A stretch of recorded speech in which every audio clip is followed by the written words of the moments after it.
conspiração que matou Bruce Lee e seu filho. Em primeiro lugar, para você que é da geração todinho, vou lhe apresentar quem foi Bruce Lee.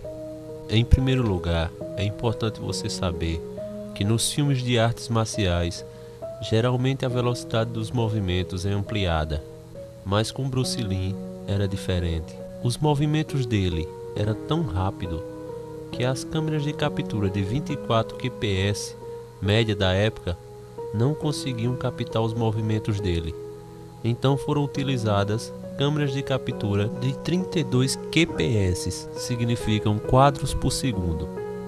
Em segundo, ele era tão rápido que ele podia tirar uma moeda de sua mão e colocar outra no lugar antes que você conseguisse fechá-la. 3. A família de Lee viveu em Hong Kong, mas seu pai o mandou de volta para São Francisco, onde Lee nasceu, porque Bruce sempre que estava com problemas com a polícia, por ser conhecido lutador de rua. 4. Bruce Lee podia fazer buracos em latas de refrigerante, utilizando apenas os próprios dedos. Não acreditam? E olha que as latas de refri da época não eram feitas de alumínio. Fato número 5. Flexões com os dois braços é para humanos. Bruce fazia isso com apenas um braço e utilizando apenas o polegar e o indicador. Confiram no vídeo. Fato número 6. Em 1970, Bruce machucou um nervo das costas durante o treino. Os médicos disseram que ele não poderia mais praticar artes marciais, mas ele se recuperou completamente e ainda atuou em alguns filmes entre 1971 e 73. Fato número 7. Um chute lateral de Lee podia fazer um saco de pancadas de 136 kg ser lançado tão alto que chegava a atingir o teto. Sacos de 58 kg então, coitado deles. Os chutes laterais de Lee destruíam literalmente esses sacos. Fato número 8. O aquecimento diário de Lee consistia de 360 torções de cintura, 100 agachamentos, 200 torções inclinadas, 200 chutes de sapo, 100 levantamentos de pernas, 2.000 chutes e 5.000 socos. Era apenas o aquecimento. Infelizmente não tem os dados do treino dele. Veja essa imagem, conhecida como V Elevated Sight, elevação agachada em V. Bruce conseguia ficar 30 minutos nessa posição. Já pensou?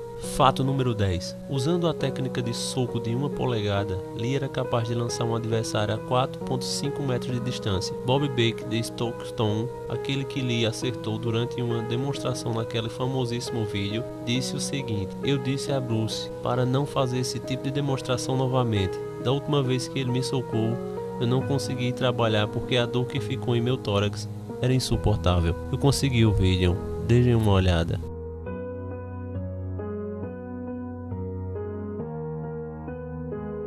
Bruce Lee foi o maior lutador de artes marciais do mundo, inspirando muitos personagens, inclusive de games. Entre eles, os dois mais conhecidos são Fei Long de Street Fighter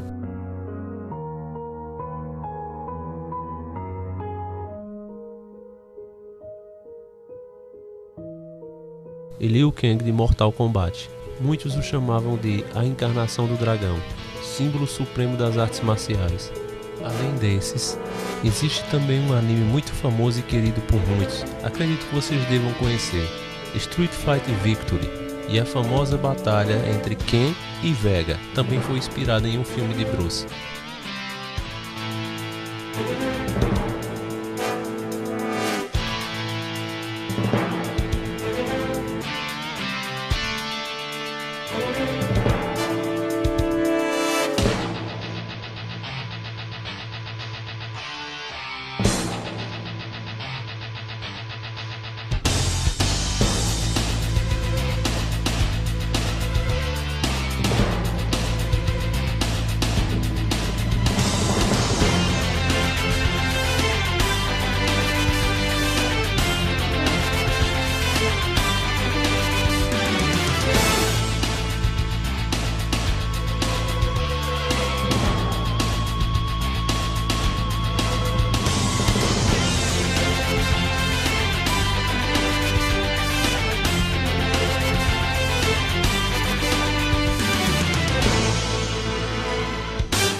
Mas como um homem se tornou tão habilidoso?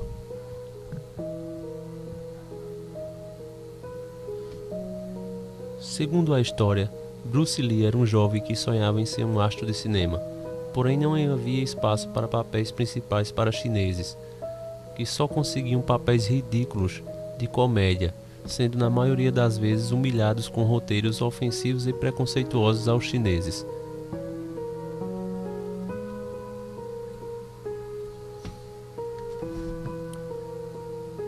Dizem que uma vez Bruce, ainda garoto, foi assistir um desses filmes de comédia chineses, e onde todos riam, ele chorava, pois via que seu povo era humilhado e nem sequer percebiam. Foi aí que ele decidiu dedicar sua vida a seu propósito, a ser o chinês mais porradeiro do mundo. Lee estava disposto a tudo e entrou em um mosteiro Shaolin e fez o juramento que todos fazem para poder ser aceito: dedicar sua vida ao templos e costume da Trindade e nunca, jamais revelar seus segredos, tendo consciência que a desobediência dessas regras era punida com a própria morte.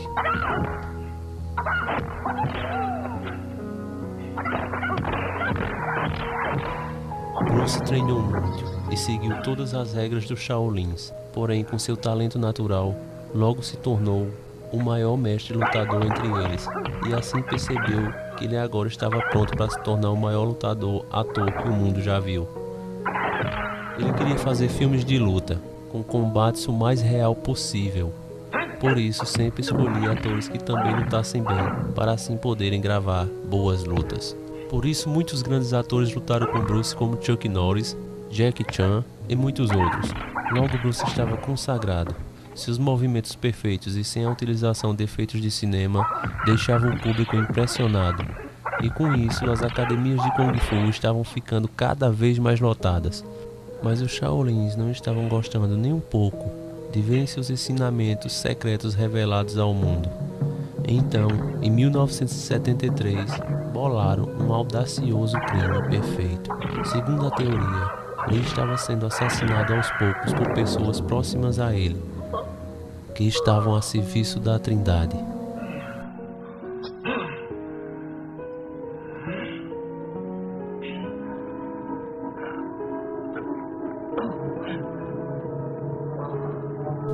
Foi-lhe dado em pequenas quantidades, misturada em sua própria medicação, uma substância que faz o cérebro inchar.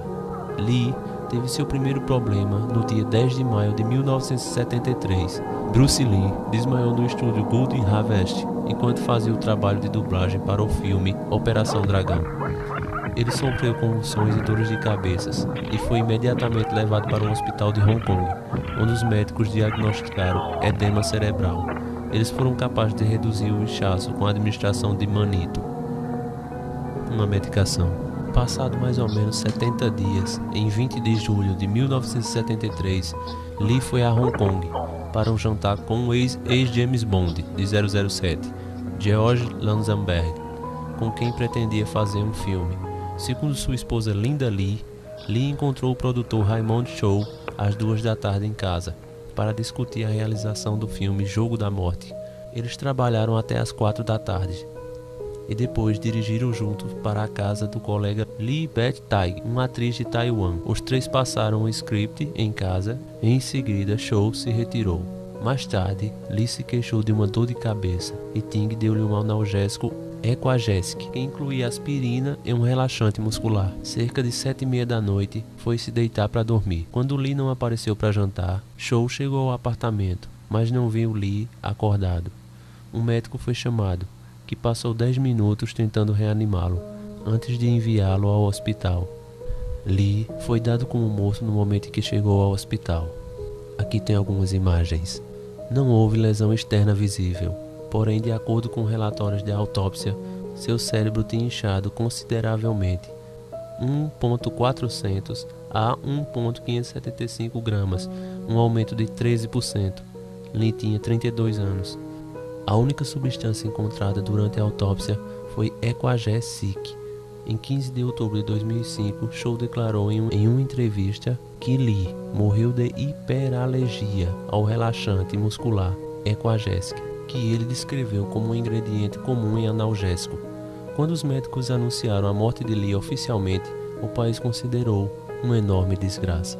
Consegui um vídeo com pequenas imagens. A controvérsia ocorreu quando o Dr. Don Langford foi médico pessoal de Lee em Hong Kong e o havia tratado durante seu primeiro colapso. Acreditava que o Equagex não foi o único remédio envolvido no primeiro colapso de Bruce. No entanto, o professor R.D. Terry, um cientista forense da Escócia, que supervisionou mais de 100 autópsias, foi o perito superior designado para o caso Lee. Sua conclusão foi que a morte foi causada por um edema cerebral agudo, devido a uma reação dos compostos presentes nas prescrição dos remédios, como o Equagesic. Sua esposa Linda voltou para sua cidade natal, Seattle, e foi enterrada no lote 276 no cemitério Lakeview. Seu caixão foi carregado no funeral em 31 de julho de 1973 por Taiki Kimura, Steve McQueen, James Coburn, Chuck Norris, George Lanzenberg, Dan Innocent, Pat Sheen e seu irmão Robert Lee.